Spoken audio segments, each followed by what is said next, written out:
Season 4, Episode 3 of Black Mirror, Crocodile. That has nothing to do with an actual crocodile. It's about an implant they put in your brain, of course, that can read your memories. Just like the next episode, which is an amazing one, Hang the DJ, it's only a reference to the song at the end. You know, maybe I need to rename these things. This one should be called Memory Implant Killer. It starts off with a couple, and as we see here, the scenery is very beautiful. This is filmed in Iceland, but they don't make that 100% clear since the actors use British accents. But the mountains are absolutely beautiful, and it starts with a couple driving down the road, and you really feel the desolation, and they end up pulling an oopsie and hitting a person that is riding their bicycle across the road. Yeah, I can see how they definitely wouldn't see this person. There's no one else on this road, or anyone for miles, and all of a sudden a guy is riding his bicycle in the snow? Who would have expected that? The main characters are the girl Mia and Rob, her boyfriend. They hit this cyclist and end up, instead of calling the cops, after all, they're in the middle of nowhere, they dump his body in the lake. And they're going to hope that nobody notices. Well, it seems at first that the bad guy is going to be Rob. He's the one, after all, that is driving, and it's his idea to dump this body and get rid of it.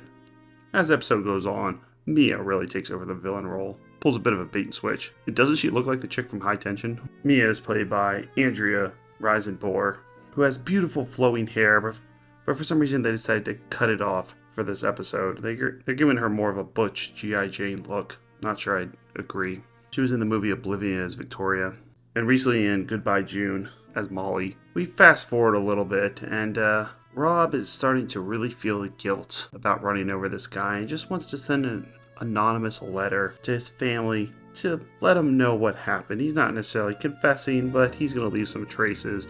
Mia sees where this is going, and we get a, frankly, goofy fight/kill scene. I had to rewatch it twice because I'm like, she couldn't have possibly killed him this way. So he begins going out of the room. She hugs him, throws him against the wall, even though he's more than twice her size. They fall to the ground, and then she chokes him by grabbing his neck. She just puts her forearm against his neck and squeezes a little bit. It's honestly a really poorly done murder scene. But I think they're trying to convey that she didn't necessarily mean to kill him. Man, she's been doing that Pilates and working out those arms and just kind of laid it against his neck, and he just died in like 30 seconds. This would, of course, never happen in real life. It's quite hard to choke someone to death. It's certainly not going to happen with a 100-pound woman putting her forearm against your neck when you could just turn your head and breathe. But either way, Rob is now knocked out of the picture. And the way she gets him out of this room is actually really clever. She orders room service and then sneaks out his body in the room service tray. But Mia's on the road to do anything she can to have this incident not tie back to her. This won't be the only murder that she's committing. This is another episode written by the series creator, Charlie Brooker, and is more of a drama. In fact, it segues nicely from the previous episode, Archangel. Both of these are more subdued, have less to do with science fiction. Archangel is more drama between a mother and her daughter. This one's husband and wife. But it's also one of the lower rated episodes. It's just missing something. The technology they end up doing in this episode is quite cool, where you can see people's memories. I feel that Rob dies too early in this episode. Seeing the back and forth between them and him struggling with wanting to send this anonymous letter and what would happen after that actually seemed like an interesting setup, but he just ends up getting killed, and now Mia's on her own. So she doesn't have someone to bounce anything off of at this point. And we just don't learn that much about these characters. We don't know much about Mia.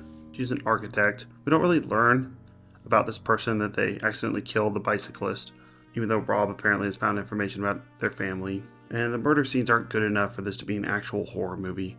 Horror is just not Charlie Brooker's forte. He's not setting up elaborate chase scenes or kill or anything like that. And right after she kills Rob, she looks out the window and a driverless car delivering pizza hits a man. I mean, these coincidences are getting a little silly. They hit a person accidentally. She just killed someone. Now she looks out the window. An autonomous vehicle hits someone. They're just trying to find some way that she could possibly be caught for this crime. This incident with the pizza delivery autonomous vehicle hitting someone is investigated by someone, Shazia, who works at the insurance company, and she comes to meet Mia and ask her about seeing this pizza vehicle hit someone. So while Mia is a bad person. Man, she is having some bad luck. They accidentally hit a bicyclist, then she looks out the window and sees someone get hit by a pizza van and they're investigating that. I mean, she's in Iceland. There's not even that many people live there. She's just seeing people get hit by cars every 4 seconds. It just seems like a shoehorned plot device to get Shazia to meet with Mia. Those names are fun to say together. Fortunately, they're not going to be friends in this episode. It'd be better if we saw an actual investigation. Mia and Rob led some breadcrumbs that eventually led to their demise, rather than just having these random incidents. But I will say, I do like the ending. I mean, Charlie Brooker goes for a bit of a shock value here. Really isn't that shocking. I don't know if I should say it on here, but basically she starts killing an entire family. But this is mostly off screen. Since, when Shazia comes to meet Mia, she puts on this device and sees, of course, that Mia's been hiding this secret about her murders. She sees this in this little computer terminal from 1982. I think it's trying to be like a reference to the early PC computers that look like this. It's kind of funny.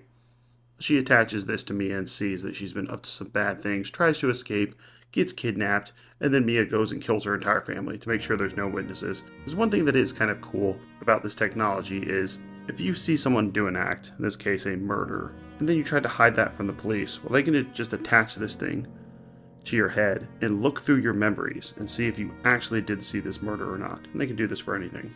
So this really does bring more sense to the fact that she doesn't want there to be any witnesses, nobody that can identify her for anything. But in hilarious fashion, what ends up catching her? She's killed Shazia. She kills Shazia's family. Well, a freaking guinea pig. Yeah, that's right. A guinea pig was watching the entire time while she was committing these murders from his little cage. And we're led to believe they're now going to read the memories of the guinea pig, and they're going to be able to see through the guinea pig's eyes that Mia was the ones committing this murder. Nice twist. I like it. As I said, they do some sort of shock value that some people don't like with Mia killing this family. But overall, I think this is an average episode for Black Mirror. Still was enjoyable. It's not one I'm going to watch over and over again. But it's going to sit exactly where Archangel sat, at a 5. In fact, I would say Archangel was better than this one. So maybe we'll give Archangel a 5.7 and this a 5.2. And it's showing that with this technology, it's hard to get away with anything. Freaking guinea pig can identify you, you're screwed. And it also shows that her terrible choices just keep compounding. She should have just let Rob send some anonymous letter. They probably wouldn't have been caught, but by killing him, now she has to hide the evidence for that, and now someone goes to investigate something else that happened, and she has to kill them, and then she has to hide the evidence for that, and all the time there's this freaking guinea pig that's watching her, and then there might be like a bird watching her, she has to kill the bird, then she might have to kill like a pigeon or something, then there might be like a squirrel right outside the door, and you gotta kill that too. It's like, come on man, this is impossible. She's getting caught. I mean, imagine if they had a fish tank. Next up is a great episode, Hang the DJ, about a dating service under an authoritarian government where they decide how long your relationship gets to last. They tell you who to go on a date with, and they say, this date's going to last 2 hours. You're going to be with this person for 2 years, or 5 years. We're gathering data here. It's amazing. Charlie Brooker is best again. And check out our playlist for all the episodes we've covered in order. We cover every single episode of Black Mirror, Are You Afraid of the Dark, The Twilight Zone, and we started doing live streams of the Monsters Anthology show. Thank you.